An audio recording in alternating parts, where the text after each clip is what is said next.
In this off the cuff, no notes episode, I am going to be talking about how the idea of losing your attachments or losing community and the fear of that loss, how that can tend to still operate as a form of religious programming as you are navigating your life after religion.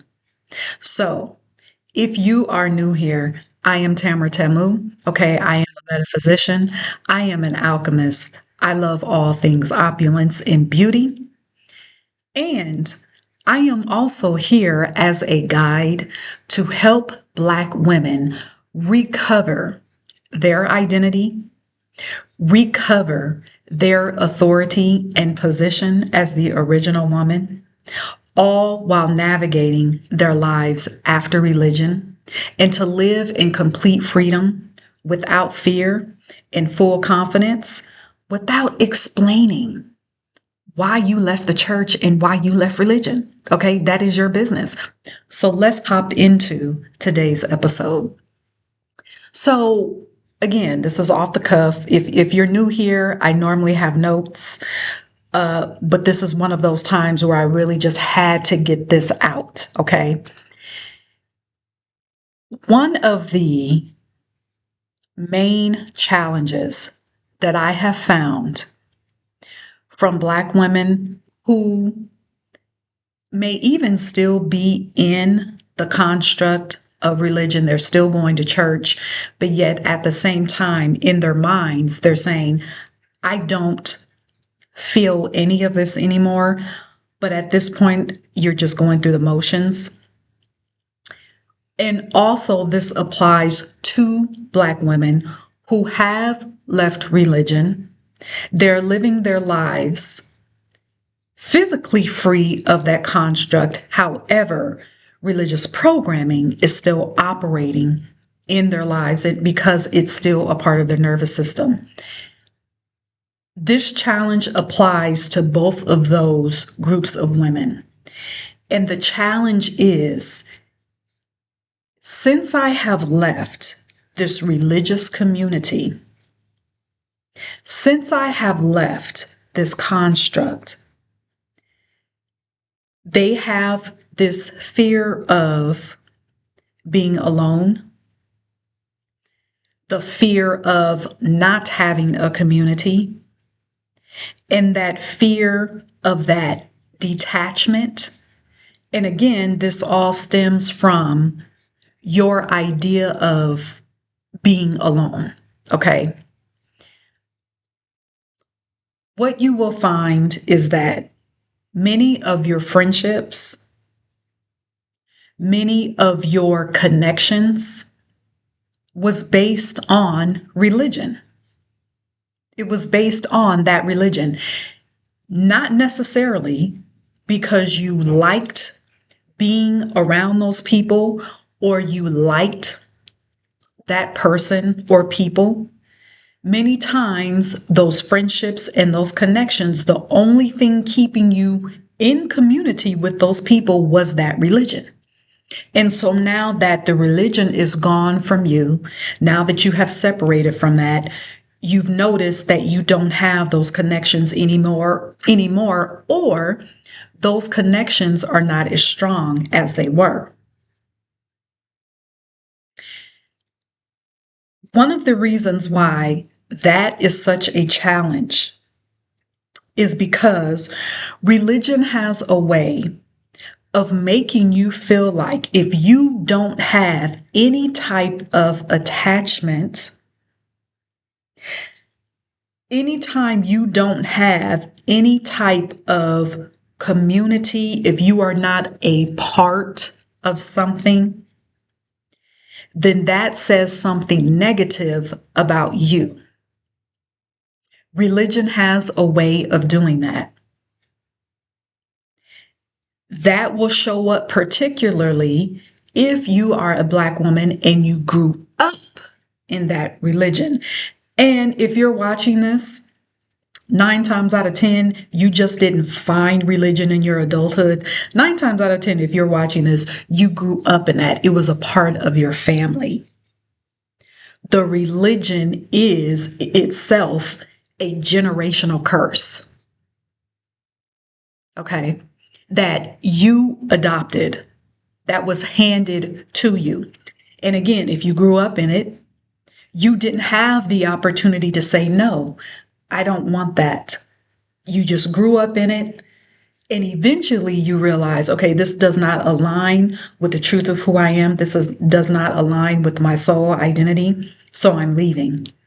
But if you grew up in it, that sense of attachment can tend to be even stronger. And the fear of not being attached to something, not being attached to a person or people, not being attached to even a faith, that can feel unsettling.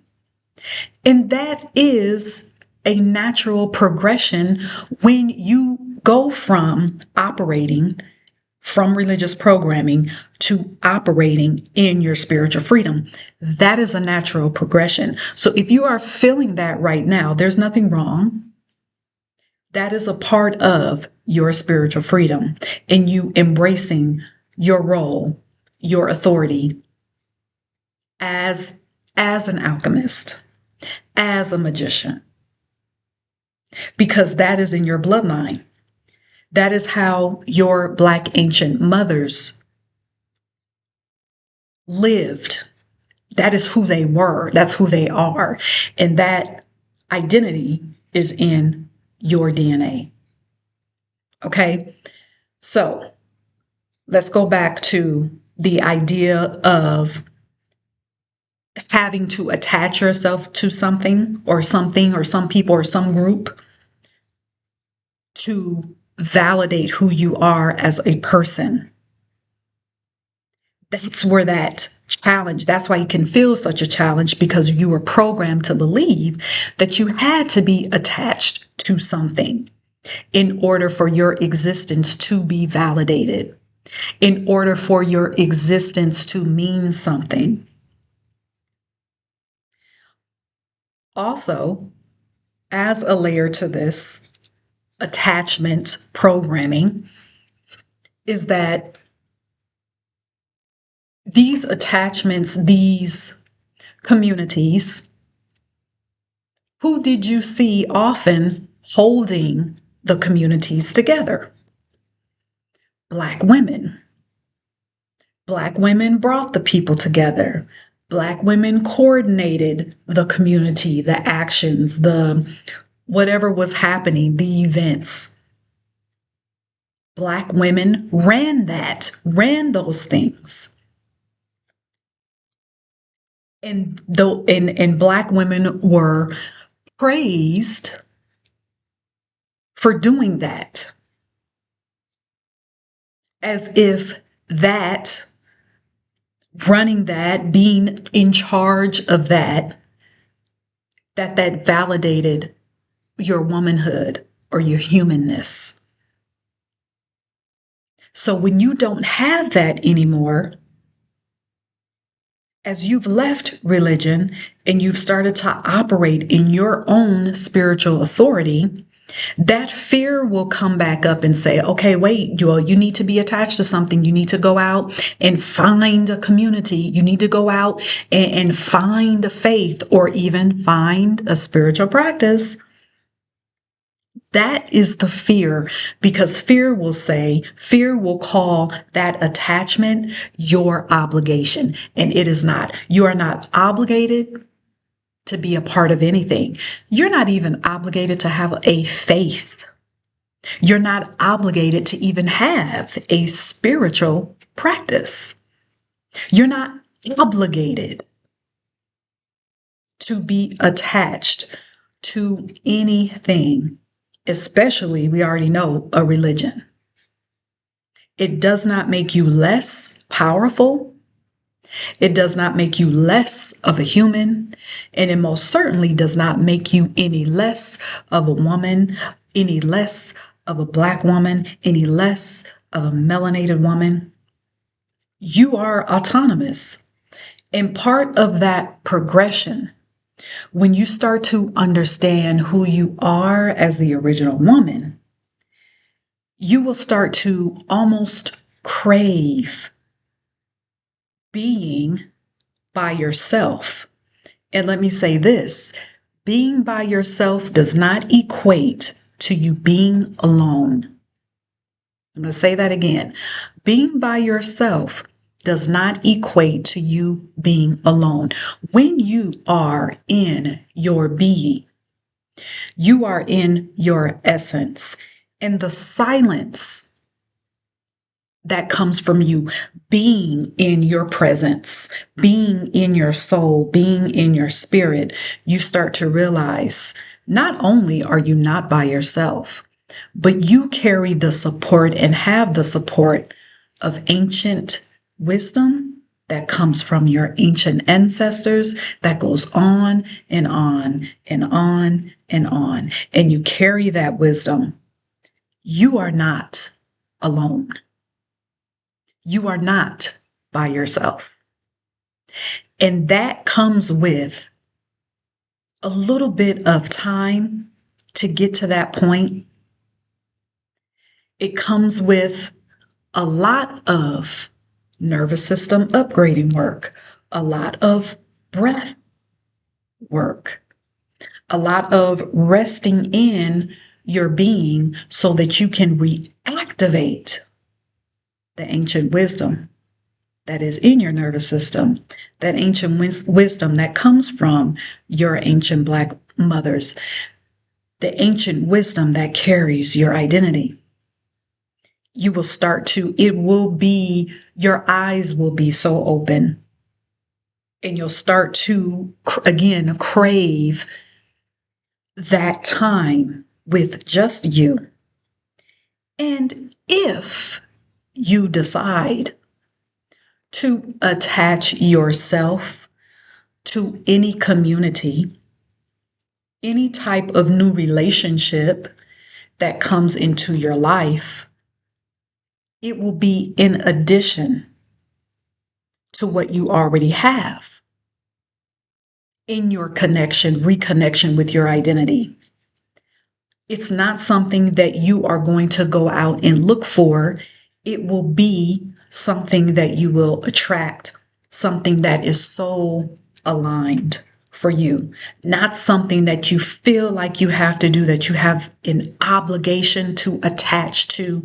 No, no. It will be something that will be so aligned. So there is, even in what we, I guess, will call spiritual community, there is this idea, which is fueled by religious programming, that you just have to be a part of some community. No, you do not. That you cannot go on this spiritual path alone.